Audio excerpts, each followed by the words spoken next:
जय श्री कृष्णा। आप सभी को माघ पूर्णिमा की हार्दिक शुभकामनाएं। माघ पूर्णिमा माघ मास का आखिरी दिन होता है और इसके अगले दिन से फाल्गुन मास शुरू हो जाता है। आज माघ पूर्णिमा की तिथि और शुभ मुहूर्त के बारे में बताने से पहले आप सभी का बहुत बहुत धन्यवाद, जिन्होंने पूरे माघ के महीने हमारे चैनल पर नियमित रूप से कथाएं सुनी हैं। उम्मीद है आप आने वाले फाल्गुन महीने में भी इसी तरह सुबह के समय कथाएं जरूर सुनेंगे। वैसे तो पूर्णिमा तिथि को गंगा जी में स्नान करने का विशेष महत्व है, लेकिन अगर आप गंगा स्नान करने नहीं जा सकते हैं तो घर पर ही नहाने के पानी में थोड़ा सा गंगा जल मिलाकर स्नान करना चाहिए।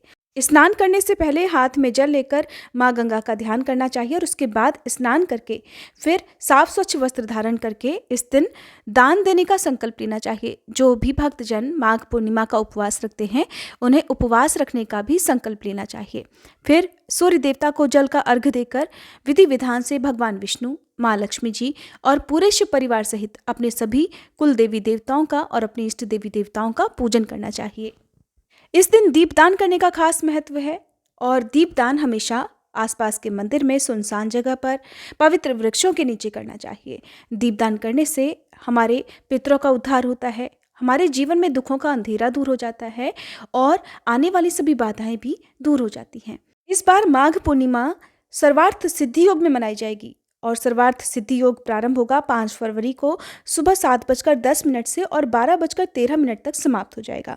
सर्वार्थ सिद्धि योग में की गई पूजा पाठ, किया गया दान जरूर फलित होता है।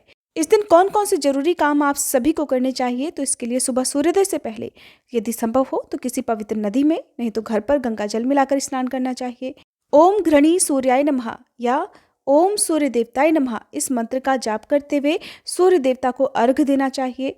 गरीब, जरूरतमंद और ब्राह्मणों को भोजन कराकर अपनी सामर्थ्य के अनुसार दान दक्षिणा देनी चाहिए। इस दिन दूध या फिर दूध से बनी वस्तुओं का दान किया जाता है और अपनी सामर्थ्य के अनुसार, अपने बजट के अनुसार आपको अन्न, दक्षिणा या फिर वस्त्र का दान करना चाहिए। जिनकी सामर्थ्य ऐसी भी ना हो वो आसपास के मंदिर में जाकर केवल एक दीपक जलाकर रख सकते हैं, मंदिर की साफ सफाई में सहयोग दे सकते हैं। जो भी अपने आसपास के मंदिरों की साफ सफाई में सहयोग करता है उसके पुण्य की गिनती किसी से भी नहीं की जा सकती। अपार पुण्य प्राप्त होता है। यदि संभव हो तो ऐसा काम आप जरूर करें। पूर्णिमा तिथि को अपने पितरों के नाम से कोई भी पवित्र वृक्ष आप लगाकर उसकी देखभाल करें और इस दिन आप अपने घर पर आए हुए किसी भी याचक को खाली हाथ ना लौटने दें। पूर्णिमा तिथि पर यदि आप कुछ इस तरह के काम करते हैं, तो यदि आप उपवास रखने में असमर्थ भी हैं तो उससे भी आपको व्रत के ही जितना पुण्य की प्राप्ति हो सकती है।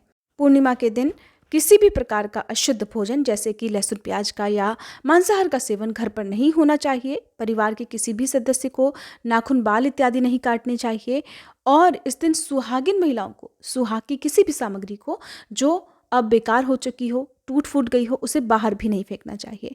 ये दिन माँ लक्ष्मी जी को समर्पित होता है, इसलिए आज के दिन आपके घर में अंधेरा ना रहे, घर में गंदगी ना रहे, इस बात का विशेष ख्याल रखना चाहिए। अब जानिए तिथि और शुभ मुहूर्त के बारे में। इस बार साल 2023 में 5 फरवरी रविवार के दिन माघ पूर्णिमा है और इसी दिन पूर्णिमा का उपवास भी रखा जाएगा और इसी दिन स्नान दान भी किया जाएगा। जो लोग पहली बार पूर्णिमा का व्रत प्रारंभ करना चाहते हैं वो इस पूर्णिमा से अपने व्रत भी प्रारंभ कर सकते हैं। 4 फरवरी शनिवार की रात 9:31 से पूर्णिमा तिथि प्रारंभ होगी, जिसकी समाप्ति 5 फरवरी रात 11:58 पर हो जाएगी। पूर्णिमा तिथि के दिन सूर्योदय का समय रहेगा सुबह 7:09, सूर्यास्त का समय रहेगा शाम 6:12 और चंद्रोदय का समय रहेगा शाम 5:57 पर। अब जानिए इस दिन रहने वाले कुछ शुभ मुहूर्त और अशुभ मुहूर्त राहुकाल के बारे में। इस दिन ब्रह्म मुहूर्त का समय सुबह 5:33 से 6:21 तक रहेगा। अभिजीत मुहूर्त दोपहर 12:18 से 1:02 तक रहने वाला है और राहुकाल, जो कि अशुभ मुहूर्त माना जाता है, शाम 4:30 बजे से लेकर 6 बजे तक रहेगा। आपको इस दिन खास तौर पर राहुकाल के समय का जरूर ध्यान रखना है। राहुकाल के समय किसी भी प्रकार का पूजा पाठ या दान इत्यादि से संबंधित कार्य करने से बचना चाहिए। तो शाम को उपवास खोलने का जो समय आपका होगा वो शाम 6:15 के बाद होगा। इस समय के बाद से आप चंद्र देवता को अर्घ्य देकर अपना उपवास खोल सकते हैं। इस दिन श्री सत्यनारायण भगवान की पूजा करके व्रत की कथा भी पढ़नी या सुननी चाहिए और श्री सत्यनारायण भगवान को पंचामृत का भोग लगाया जाता है। पंचामृत के भोग को बाद में प्रसाद रूप में खुद भी ग्रहण करना चाहिए। व्रत रखने वाले भक्तों को शाम के समय फलाहार करना चाहिए और जहाँ तक हो सके नमक का सेवन करने से बचना चाहिए। यदि आप माघ पूर्णिमा की और श्री सत्यनारायण भगवान की कथा भी हमारे चैनल पर सुनना चाहें तो हमारे चैनल को सब्सक्राइब करके इन कथाओं को भी सुन सकते हैं।